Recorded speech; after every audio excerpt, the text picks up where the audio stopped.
right, welcome back to another episode of Braver New Worlds, a podcast about the stories we need to tell for the future we want to see. My name is Nathan Young, and I am your host. And we're going to do another solo episode today. Got a bunch of speakers lined up in the queue, but just didn't come together for this week. So solo episode it is. Also, before I get into it, I just want to do a quick plug for recently started a speaker series here in San Diego called Big Idea Night, and very much along the theme of this podcast too, where I'm getting together leaders and different people from the community here in San Diego that I know that have an important idea to share about how our world could be better and how we can move ourselves forward towards that better world, and inviting them into an opportunity to share this idea that they have on a stage in a bar with a group of people there in attendance, and we can be there in person, right with each other and talk about it. Part of why I'm doing this is to create a real life community and also create a space for us to talk about these things with each other and not just listen to other people talk about these things on podcasts, right? So if you're in San Diego, I'd love for you to check it out. The event series is called Big Idea Night. Just go to bigideanight.com. You'll find it,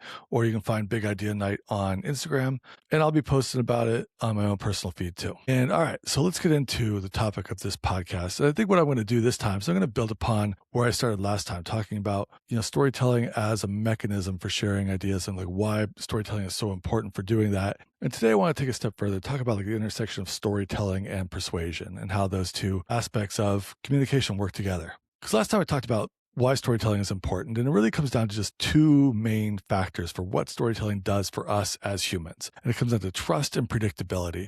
It helps us understand who or what to trust, what set of ideas to trust, what set of ideas to believe in, and also gives us some notion of what's going to happen next in our world. How do we understand the way our world is oriented, the way our world is operating, and be able to have a sense of what's going to happen next, or what set of actions we could take to lead to a certain set of outcomes. And this is very important because it goes back to our survival as a species. I talked about this last time also, where we develop these cognitive abilities to start to see the world in a lot more complexity than our earlier evolutionary ancestors had. That ability to see the world differently and to develop some cognition enabled us to be very, very adaptable to change, where we could go into new habitats and new situations and figure out how to make our lives work there. And a lot of that came down to telling a story, which is essentially a theory or process or scenario for what we thought might be a way to adapt to a new environment and survive there. And so thus storytelling became this very important cognitive tool, this evolutionary advantage that our earliest ancestors had. And that still comes into the way we operate today.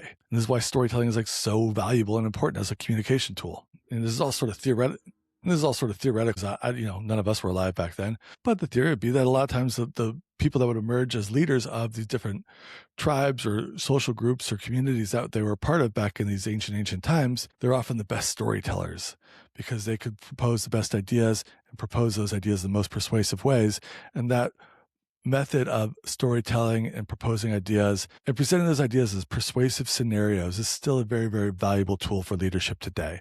And that's what I'm going to be getting in here too. So when I talk about storytelling, leadership, and persuasion, there's a framework I always like to come back to. And this framework goes back to ancient Greece. Aristotle is the one that gets credit for it, but who knows if, it's actually him that invented it or him that just actually put it down on paper. But it gets this idea of rhetoric, which is presenting a persuasive argument. And he talked about there's three elements of rhetoric. And those elements are ethos, pathos, logos. And some of you might be familiar with this, so I'm going to talk a little bit about what that means. Ethos, pathos, logos. Ethos comes down to the person that is speaking, the person that is presenting the idea. And this is about either the credibility of that person or the stature of that person or the respect that that person commands in their community. This could also be seen as the relationship you have with this person who is a persuader. The second one is pathos. Pathos is more the emotional argument behind the idea. So this is putting together a plea that's going to tug at the emotional heartstrings or get somebody excited about what could possibly happen as a result of this idea that you're trying to persuade them on, or even inspire fear, get people afraid of what's going to happen.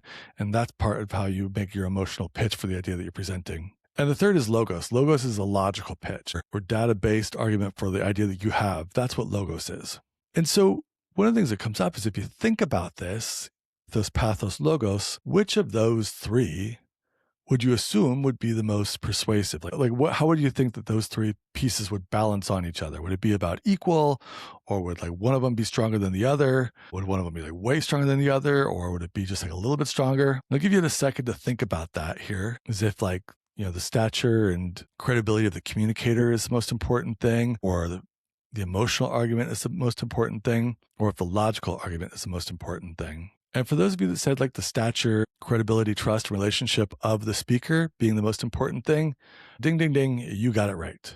There's a lot of arguments about how important the stature or credibility of the speaker is, but some people will say that the stature of the speaker is as much as like 90 to 95% of the argument. Maybe you might say a little bit less, like 70 or 80, but for some people, that still seems like a very, very outsized portion of persuasion coming from that alone, just like who the speaker is and the credibility of the speaker. A lot of people would think that the more emotional argument would be more powerful, that you might be more prone to listen to the emotional argument.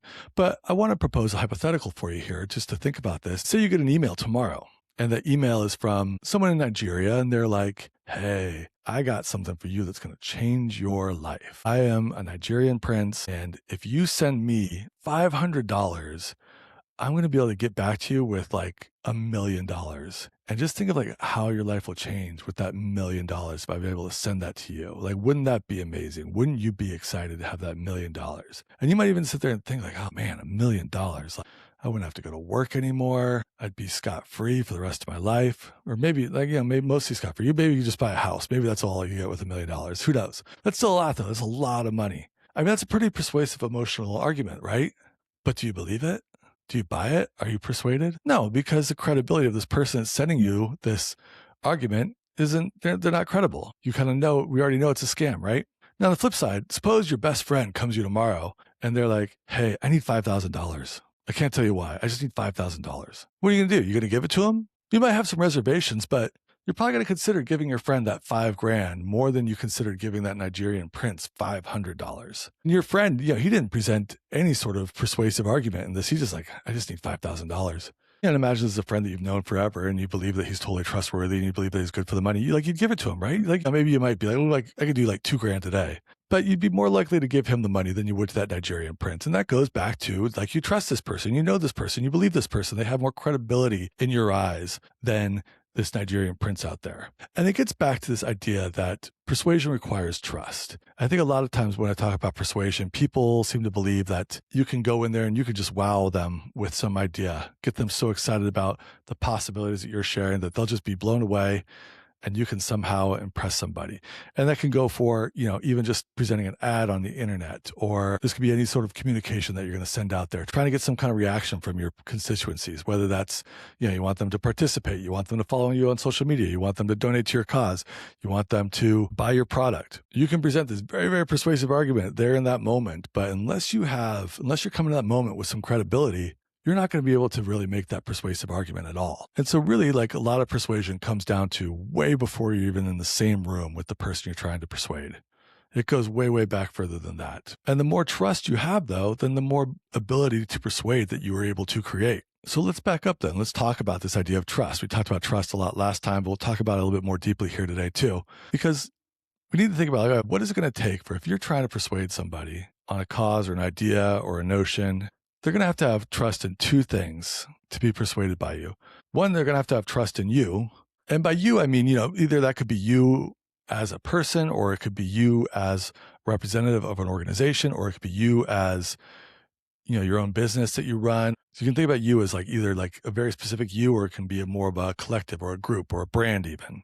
Because that's a lot of how brands work. Brands sort of create trust. And two, they're going to have trust in your solution. Depending on what's going on in your world right now or what you're working towards, the solution could be, if they donate money to your cause, you're able to create some sort of change. The solution could be a product that you offer them that will implement some important solution for them or their work life or their home life. The solution could be you. It could be a service you offer, or it could be a way that, if an organization hires you, what would you be able to do as a solution in their organization? And so we're going to go through each of those in turn. Like, what does it take for somebody to trust you? And what does it take for somebody to trust your solution? And I will say my work, this is the kind of thing that I do with a lot of organizations I work with, is try to how to figure out how to generate this trust in the way that you're communicating what you do. And this could take on a lot of different forms. On some level, it's very easy to complicate this. Think you have to do a lot more than you need to do. And it really doesn't have to be that complicated, but you just have to be cognizant of it. You have to be thinking about, like, what does create trust? What helps somebody understand who I am and, believe in what I'm putting out there? And so there's just basic stuff of being reliable, being good with your word. There's another one of like being seen and being recognized and so showing some social proof. And we tend to trust the people that we see or the organizations or the brands that we see the most often because the fact that they're out there so consistently makes us believe that, okay, well, there's something going on with this person or this brand. Like they're doing something right. They've got some credibility to be so out there everywhere. So you start to develop some trust based on that. And this is essentially like what brands like Coke do. They just flood everything with Coke, Coke, Coke, Coke, Coke. And so you're like, oh yeah, Coke, Coke, Coke's good, right? You trust Coke. And Coke's also like, they're good with their word, right? Their product it's a very consistent product. You know what you're going to get. It's going to taste that certain Cokey way, right? Another important way of creating trust is just with your general aura around you, like how you are presenting yourself. Are you presenting yourself? Are you cleaned up? Do you look nice? Do you look appropriate for the situation that you're in? Are you able to talk coolly and collectedly? Are you able to present your ideas in a very cogent and understandable way? This is all going to lead towards some more trust than maybe somebody might have in you otherwise, as opposed to, if you're very flustered with your words, if you're kind of like shaking and nervous or fidgety, that's going to take away some trust. They're going to be, what's going on with this person? And then there's just like an obvious truth here in our world today. Like these aren't the rules that I made, but yeah, we do tend to trust good-looking people more than not as good looking people. We tend to trust taller people. We tend to trust men with deep voices. We tend to trust people that look healthier. Now, I'm not saying any of this is fair, but it is part of the game too. It is part of what happens in the world. Hopefully you're able to think about how you can institute these in your life or where you're communicating on some level, and think about like who in your life do you trust and what is it about them that helps you to trust them. Think about that on both an interpersonal level, like who are some people in your life that you trust, but also on like a consumer to business level, like what businesses do you trust? What organizations do you trust? What brands do you trust? Who are you likely to give money to? Who are you likely to contribute time to? What is it about what they offer that makes you feel more comfortable doing that? And so there's some other elements of generating trust too that are really important. And again, these aren't like necessarily the rules that I want to see in the world or how I'd like the world to be operating, but this is very much part of how it is we do tend to trust people that look like us or come from similar communities or backgrounds to us. And so that can be like similar religions, similar nationalities, coming from a same community, maybe growing up in the same area, having similar life stories, having gone to the same college or prep school or whatever you went to. It implies a sort of base level understanding of who that other person is. And it helps you feel like you can trust them. If you like sports, you might be inclined to trust somebody else that likes sports more than others. If you like to read Dostoevsky, you're probably going to trust somebody else that likes to read Dostoevsky more than you might trust somebody that likes to read the Twilight series. No shade on the Twilight. I'm just trying to make an example here. And so there's another piece of all this too, which is also having similar values. We trust people that we know that have similar values to us. And so this all kind of gets back to storytelling. Part of how you help people understand who you are and whether or not they can trust you, whether or not they can believe in you, is by the story you tell about yourself. And again, on some level, like, sure, it is a story about your life of like, maybe you grew up on a farm in Iowa and you moved to the big city and you got a job in a big corporate office and then you realized that job wasn't for you. And so you decided to like leave that corporate job and develop a new role for yourself. And that's like what the current thing is that you're doing now. And that's great. That's an important story to share because it would help anybody else that's from a similar background as you. Maybe they grew up in similar circumstances and they thought they had it made when they hit the corporate world, but then they realized it was kind of an empty shell of a life for them and they needed something different too. And now they're like, oh, okay, I can relate to this person.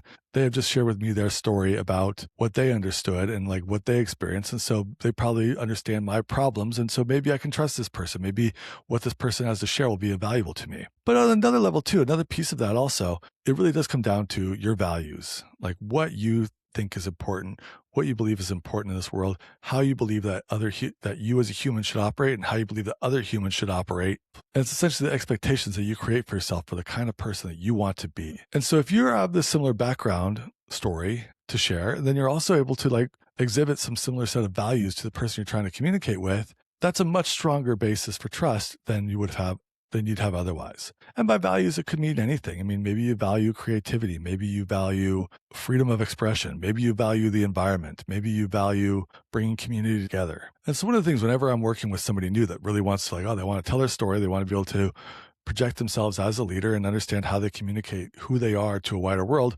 One of the exercises I always have clients go through is to actually figure out what are your values and really figure out what is important to you and make a list of 5 to 8 things that are like really represent your values. And all of us have much broader values than that, but learning to like really understand like what your values are, have them written down and be thinking about them and communicating from those values on a regular basis, and recognize that the actions you take tie back to those values, and the way you project yourself tie back to those values, making sure your integrity with that. You can even be quite explicit about it. Just an example, I'm doing this work here, this podcast, the speaker series I'm doing because I believe community is important. I think community is going to be what's going to bring our world forward and do a better era for all of us. And this sort of detachment that we have for community is what keeps us all lonely and makes us much more vulnerable to disinformation. And so I always try to create community in anything that I do. Another one of my values is I believe that we can all be living very differently than we are right now, but we're sort of stuck in a story, in a narrative that makes us feel like we have to keep living a certain way, even though that doesn't necessarily have to be the case. And unless we can think about that shift en masse,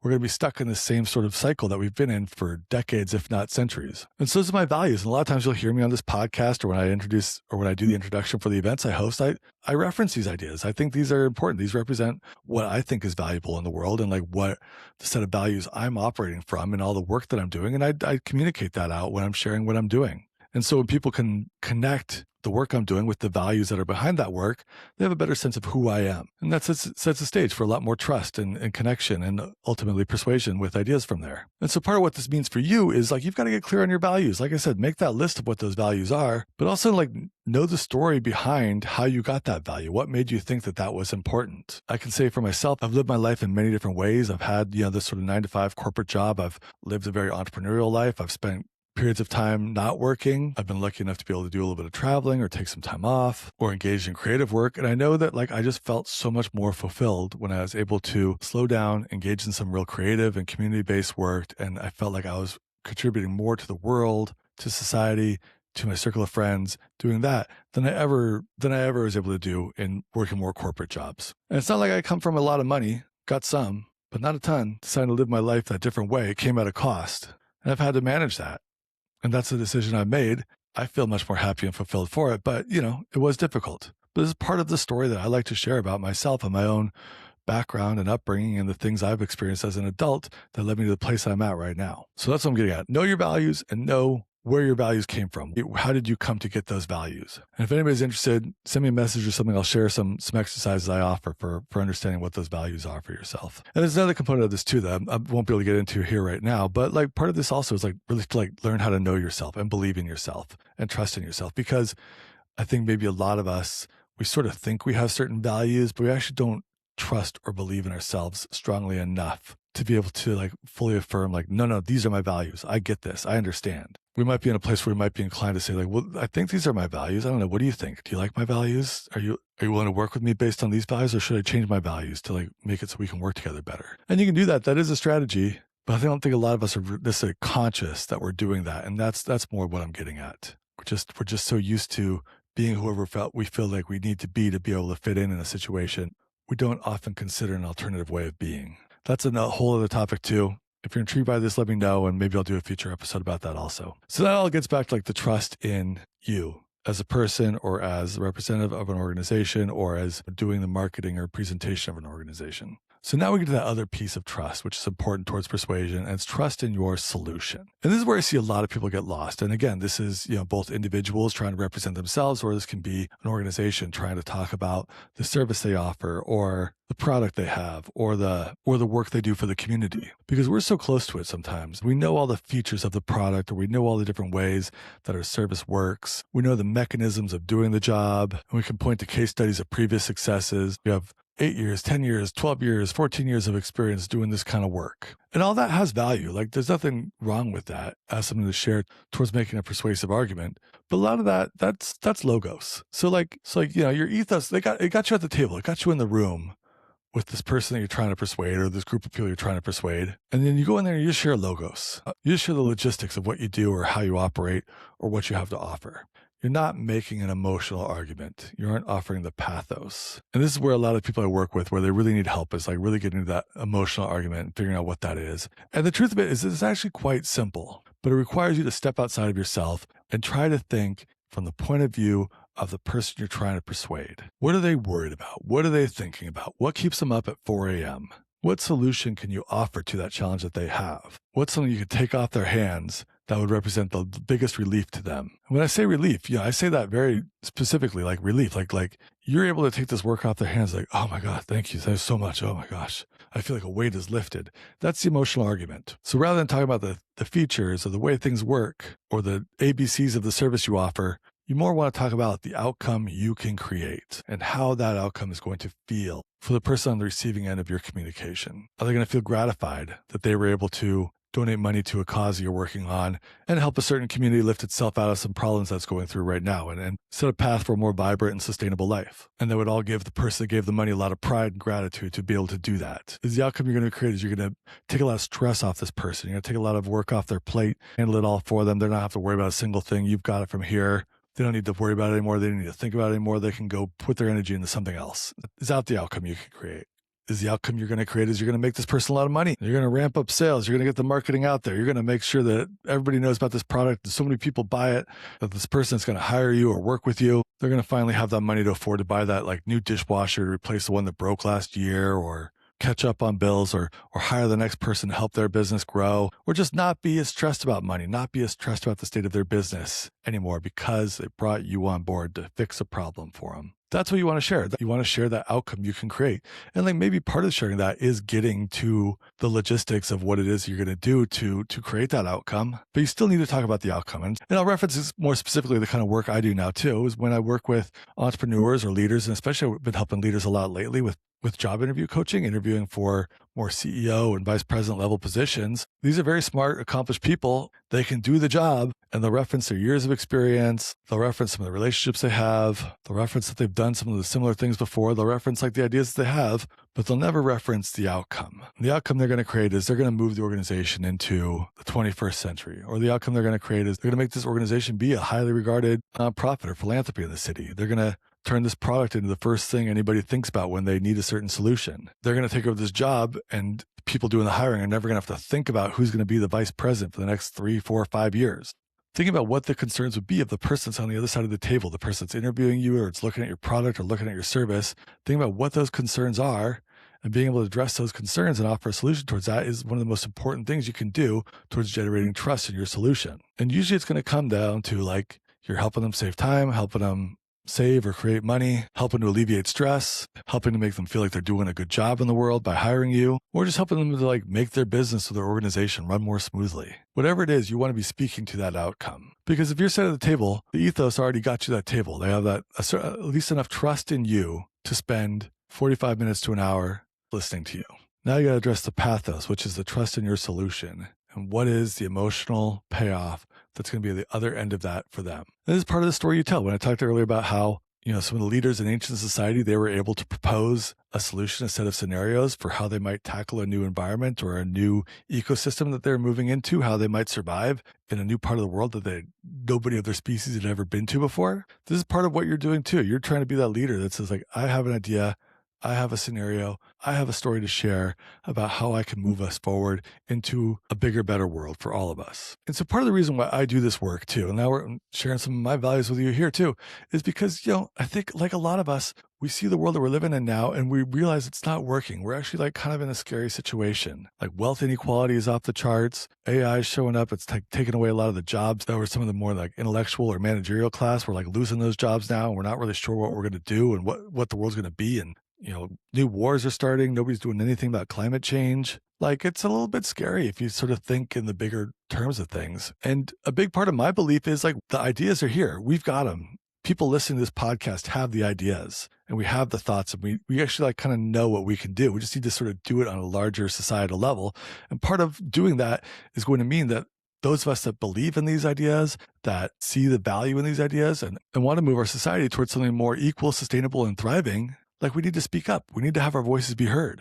And we need to say what our values are, and we need to propose our solutions. We need to do this out loud. And my ultimate hope is that like through the tools and ideas that I'm able to share here, whether that's in like the work I do with consulting and coaching, whether that's in the podcast that you're listening to right now, whether it's in the big idea night events that I'm hosting now, my hope is that I can start to filter these set of ways of being persuasive and communicating what matters to us and being confident in our own ideas and communication. I'm hoping I could like just filter that out into society amongst the good leaders out there that want to see our world go to someplace better. And through doing this, we'll get there. We'll find our way there. Because it's not like, there's not going to be any one big hero. It's going to be all of us that are going to be the hero. And it's going to take a critical mass of heroes. So it can't just be like 5 or 10 of us or even 1,000 or whatever. It's going to have to be like large groups of people that are willing to think differently about the world we're living in now and start to propose the shifts and even like take action on the shifts and even like, endure some sacrifices towards those shifts that they're going to have to take. I made some sacrifices to live this lifestyle I live where I'm working for myself and have a lot of autonomy over how I spend my day and I'm able to engage in a lot more creative work than I would otherwise. I know the sacrifices I would make, they're not for everybody. And I definitely underestimated how big those sacrifices would be, but at the same time, no regrets. I'm in. And, this idea of persuasion, it's such a rich topic and there's so much more to explore here that I'm not going to get all the way into it today, but I just want to put these ideas out there, these kernels, these seeds of thought out into the ether here on YouTube or wherever you're listening to this podcast. And hopefully, get you thinking about that. Like, okay, how can I be thinking more persuasively in the way I present myself? How can I be sharing who I am and sharing my values and sharing what's important to me and sharing where those values came from and sharing the outcomes that I want to create and sharing the outcomes I can create and helping people believe that we can work together towards a bigger cause and a braver new world. And I think, I'll just kind of sign it off right there because we got all the way back to the title of the podcast and that always just seems like a great place to end it when that happens. So with that, I'll leave it here. But if anything that I talked about here really stood out, is interesting to you, or you want to hear more, you want me to go a couple steps deeper, I'm happy to do it. Either, leave a comment here or send me a message. And if you want to talk about this one-on-one, how I can help you out in your organization or I can help you out individually, I'm happy to do that too. I'm just kind of talking about this extemporaneously right here. But I actually have workshops and trainings I offer in a lot of these ideas where I'll actually have people develop these stories in session and share them with each other and share them with the whole group. And we can kind of workshop towards how you can be sharing your own personal stories or your own team stories or your own organizational stories for the value of the work that you're doing, why you do the work you're doing, and how it's moving the world forward too. So with that, thank you so much for listening. This has been Braver New Worlds, and I will talk to you next week.